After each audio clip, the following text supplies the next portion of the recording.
Kibat para sa isang rice na napakalulit. Tapos ang ginawa niya, bakit siya ng rice? Bakit ng rice? Siyempre, Pinoy tayo. Hindi pwedeng walang rice.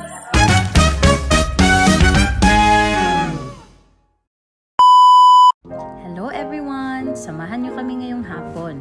Wala kami masyadong ganap kaya naisip lang naming maglakad-lakad sa labas ng bahay. Saktong walang nagpapagupit. Kaya ayan, nagpagupit na rin si Mister. Dito lang sa malapit sa amin. At heto na nga ang resulta!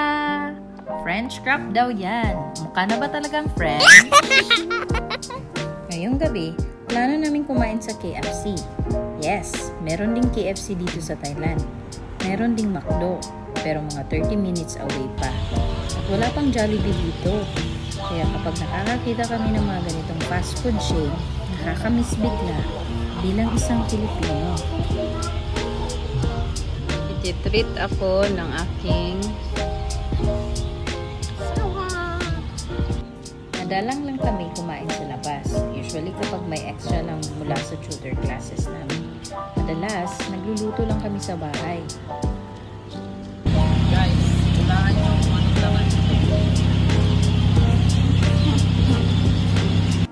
Ganito ang itsura ng counter sa KFC dito.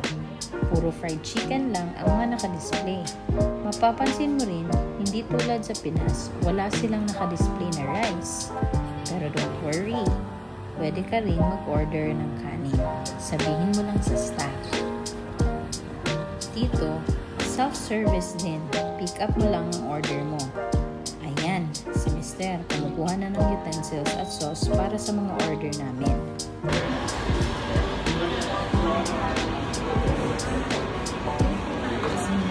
The vlogger. Ang maganda dito sa KFC Thailand, only drinks at ang dami mo pang pagpipilian.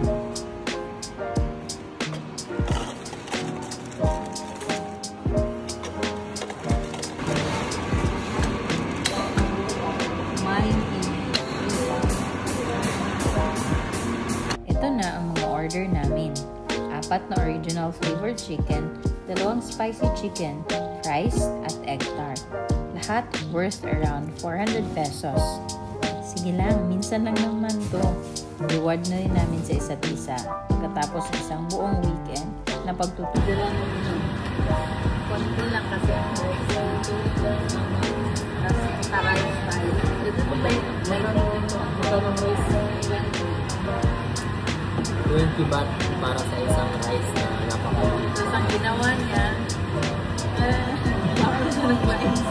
Bakit ng rice? Siyempre, Pinoy tayo. Hindi pwedeng walang rice. Anyway, nag-order naman tayo. Hindi na sa bawal. Pwede na natin yung rice agad. Kaya hindi talaga na bawal tayo.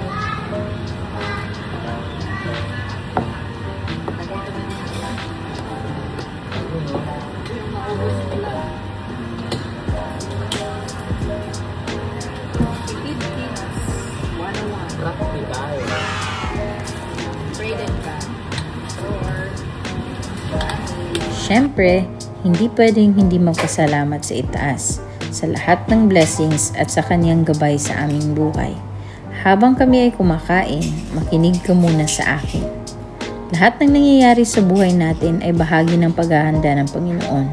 Minsan, hindi natin agad maintindihan. Pero sa tamang panahon, makikita natin kung gaano kaganda ang plano niya para sa atin. Remember, everything is a preparation. Every struggle, delay, and challenge is shaping us for something greater. Sabi nga sa Bible verse na in Jeremiah 29:11, "For I know the plans I have for you, declares the Lord, plans to prosper you and not to harm you, plans to give you hope and a future." Kahit minsan pagod, kahit minsan parang walang nangyayari, kapit lang. God is working behind the scenes. Diyan. Tapos. Bye-bye. Maraming salamat sa pagsama sa amin ngayong gabi. Hanggang sa muli. Paalam!